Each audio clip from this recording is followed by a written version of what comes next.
جو میرے جد امیر المومنین علی بن ابی طالب کی ولایت ہی رکھتے ہیں۔ پتہ چلا کہ خدا خطاب کرتا ہی ان سے ہے قرآن میں جو علی کی ولایت رکھتے ہوں۔ جو علی کی ولایت نہیں رکھتے خدا ان سے بات ہی نہیں کرتا۔ اور یاد رکھیے کہ مومن کا لفظ نکلتا ہے ایمان سے، ایمان کا لفظ نکلتا ہے امن سے، اس لیے کہ جہاں مومن ہے وہاں پر امن ہے، جہاں پر امن ہے وہاں پر مومن ہے۔ بد امنی کا مومن سے کوئی تعلق نہیں ہے۔ میں کہوں گا اگر حق بھی بنتا ہے کسی کا، طاقت بھی ہے اس کے پاس، قوت بھی ہے اس کے پاس، حق کے ہوتے ہوئے، طاقت کے ہوتے ہوئے جو چپ کر کر گھر بیٹھ جائے، جو اتنا بڑا مومن ہو، اسے کلے ایمان کہتے ہیں۔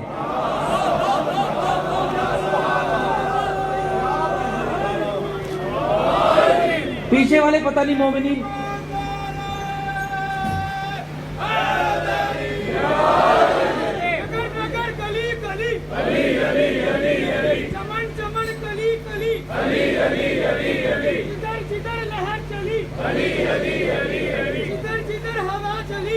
وقت محدود ہے، جلدی کیجیے۔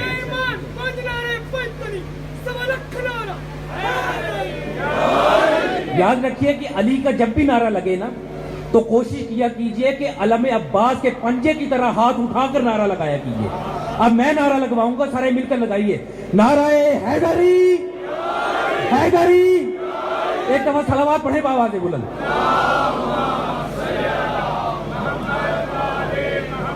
اس لیے کہ جو بھی ہاتھ اٹھا کر علی کی تائید کرتا ہے نا، عباس اس کی مدد کرتا ہے۔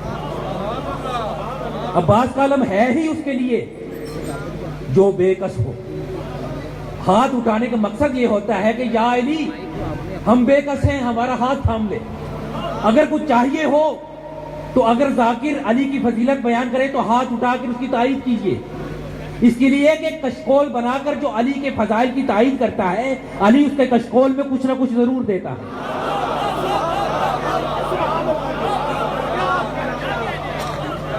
تو میں کہہ رہا تھا کہ مومن کا لفظ نکلتا ہے ایمان سے، ایمان کا لفظ نکلتا ہے امن سے۔ مومن اور امن اتنے لازم الملزوم ہے کہ جہاں پر امن ہے وہاں پر مومن ہے، جہاں پر مومن ہے وہاں پر امن ہے۔ بد امنی کا مومن سے کوئی تعلق نہیں ہے۔ اسی لیے قرآن میں اللہ نے ارشاد فرما دیا ہے مومن کے لیے کہ سیرو فی الارض، کہ زمین کی سیر کرو۔ جانتے ہیں یہ کیوں کہا؟ اس راز سے آج پردہ اٹھا رہا ہوں، اس کو ہدیہ سمجھ کر لے جائیے گا اور ان تک یہ بات پہنچا دیجیے گا جو یہاں تک نہیں پہنچے۔ کیا کہا؟ سیرو فی الارض، زمین کی سیر کرو۔ کیوں کہا اللہ نے؟ آج تک آپ نے سوچا ہے کہ کیوں اللہ نے یہ ارشاد فرما دیا کہ سیرو فی الارض، زمین کی سیر کرو؟ اس کی وجہ جانتے ہیں یہ کیا ہے؟ اس کی وجہ یہ ہے کہ خدا جانتا ہے کہ مومن جہاں پر بھی جائے گا وہاں جا کر امن پھیلائے گا۔ اسی لیے مومن کو کہا جاؤ زمین کی سیر کرو اور جا کر امن پھیلاؤ۔ اسی لیے ہم مومنین کہتے ہیں کہ اس بارگاہ کے اندر ہم یہ نہیں کہتے کہ شیعہ آئے، سنی آئے، نہیں، ہم کہتے ہیں ہندو آئے، عیسائی آئے، یہودی آئے، دہریہ آئے۔ اس لیے کہ جو بھی اس بارگاہ میں آتا ہے وہ ہمارا مہمان نہیں ہوتا، وہ حسین ابن علی کا مہمان ہوتا ہے۔ اپنے مہمان کی دل شکنی اور دل آزاری کرنا یہ شیوہ آل محمد نہیں ہے، اور خصوصاً مومن تو کسی کی دل آزاری کرنا جانتا ہی نہیں۔ تو اللہ نے مومن کے لیے کیا ارشاد فرمایا؟ سیرو فی الارض، زمین کی سیر کرو۔ کیوں؟ اس لیے کہ مومن جہاں پر بھی جائے گا جا کر امن پھیلائے گا۔ جملہ دے رہا ہوں، اگر کوئی خاموش بیٹھا نا اس جملے پر تو میں اشارہ کر کے اس سے پوچھوں گا کہ بھائی کیا وجہ تھی تو نہ بولا؟ ہر مومن کا کم از کم اس جملے پر میرے لیے نہیں آل محمد کی تائید کے لیے ہاتھ ضرور اٹھنا چاہیے۔ اللہ نے کہا سیرو فی الارض، زمین کی سیر کرو۔ اب رسول خدا نے جانتے ہیں کیا کام کیا؟ جتنے بھی امن کے نمائندے تھے سب کو دنیا میں منتقل کر دیا۔ کسی کو مشہد میں بھیج دیا، کسی کو قم میں بھیج دیا، کسی کو کربلا میں بھیج دیا، کسی کو نجف میں بھیج دیا، کسی کو شام میں بھیج دیا کہ جاؤ اور جا کر امن پھیلاؤ، اور جن سے بد امنی کا خطرہ تھا کہا میرے پاس ہی رہو، نہ جاؤ نہ بد امنی پھیلاؤ۔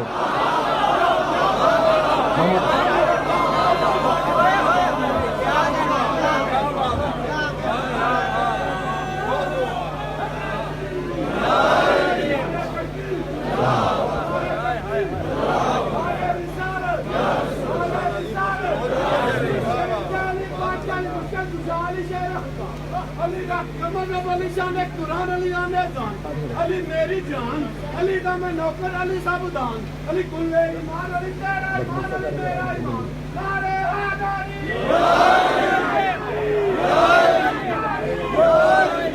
علی مولا، علی مولا۔ بسم اللہ۔ میں وہ ذاکر نہیں ہوں کہ اگر کہا جائے کہ مجلس کے اندر نعرے زیادہ لگیں تو مجھے خوشی ہوگی۔ میری کوشش ہے کہ وقت محدود ہے، مطالب بہت سارے ہیں، ایک طالب علم ہوں، کوئی عالم نہیں ہوں، لیکن کچھ مطالب ہیں جو ضروری سمجھتا ہوں کہ پیش کرنے چاہیے۔ اب جو حدیث آپ حضرات کی خدمت میں پیش کرنا چاہتا ہوں، بزرگان نے سنی ہوگی، نوجوانوں نے نہیں سنی ہوگی، اس لیے میری ہاتھ جوڑ کر اپیل ہے کہ اس حدیث کو ہمت کے ساتھ، حوصلے کے ساتھ مستحکم ہو کر سنیے گا اور اپنے ایمان کی گواہی دیجیے گا کہ آپ فضیلت علی بن ابی طالب سن رہے ہیں، اس لیے کہ میرے خیال سے نہیں سنی گئی ہوگی۔ امالی شیخ صدوق کے اندر یہ حدیث ہے، اس حدیث پر محنت بہت ہوئی ہے، اس لیے آپ نے بھی محنت کرنی ہے تاکہ شاد باغ کے اندر امیر المومنین کی فضیلت کے اندر یہ جو حدیث پیش کرنے لگا ہوں، یہ ایک حدیث جو ہے اعزازی حدیث شمار ہو جائے۔ بہت ہی مختصر انداز میں اگر گھنٹہ بھی اس حدیث پر گفتگو کی جائے تو کم ہے، بہت ہی مختصر انداز میں آگے بڑھتا چلا جاؤں گا کہ رسول اللہ نے علی بن ابی طالب کے لیے ارشاد فرمایا کہ ان اللہ تبارک و تعالی جعل لاخی علی بن ابی طالب فضائل لا یحصی عددها غیرہ، کہ اللہ نے میرے بھائی علی کے لیے اتنی فضیلتیں جمع کر دی ہیں، اتنی فضیلتیں جمع کر دی ہیں کہ اگر کوئی چاہے شمار کرے تو وہ شمار کر ہی نہیں سکتا۔ میں کہوں گا چلو آج ایک مسئلہ حل ہو گیا۔ دنیا کہتی ہے جہاں پر بھی مجلس ہوتی ہے، ذاکر ہے تو علی کے فضائل پڑھ رہا ہے، عالم ہے تو علی کے فضائل پڑھ رہا ہے، نعرہ لگانے والے ہیں تو علی کا نعرہ لگا رہے ہیں، اور علی کے کتنے فضائل پڑھو گے؟ میں کہوں گا رسول کا یہ فرمان پڑھ لو کہ ان اللہ تبارک و تعالی جعل لاخی علی ابن ابی طالب فضائل لا یحصی عددها غیرہ، کہ اللہ نے میرے بھائی علی کو اتنے فضائل دے دیے ہیں کہ کوئی علی کے علاوہ گر ہی نہیں سکتا، سوائے خدا کی ذات کے یا رسول اللہ کی ذات کے یا علی کی ذات کے کوئی علی کے فضائل گر ہی نہیں سکتا۔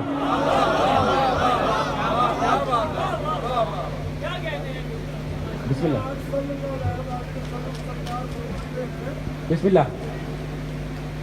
دنیا کے تمام جنگوں کے درخت قلم بن گئے، سمندر کا سارا پانی سیاہی بن گئے، اللہ کے تمام فرشتے نکلے بیٹھ گئے، تو مولا علی کے فضائل پر آپ دھیان نہیں۔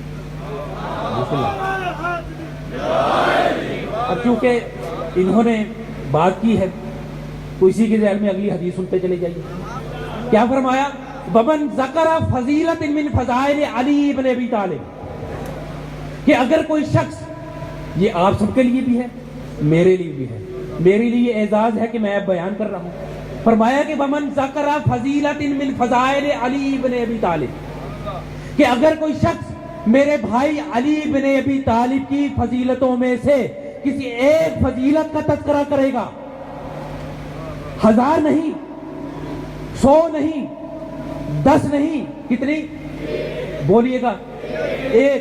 اگر کوئی شخص میرے بھائی علی کی فضیلتوں میں سے کسی ایک فضیلت کا تذکرہ کرے گا، اگلا جملہ سنبھل کر سنیے گا، غفر اللہ لہ ما تقدم من ذنبیہ وما تاخر، تو جتنے بھی گناہ اس نے کر دیے ہیں خداوند عالم سب کے سب معاف فرما دے گا۔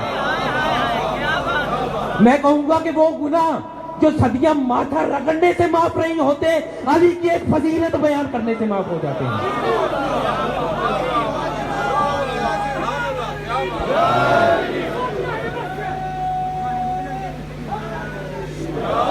یہ سوچنا ہی بس ہے کہاں آیا جی، یہ سوچنا ہی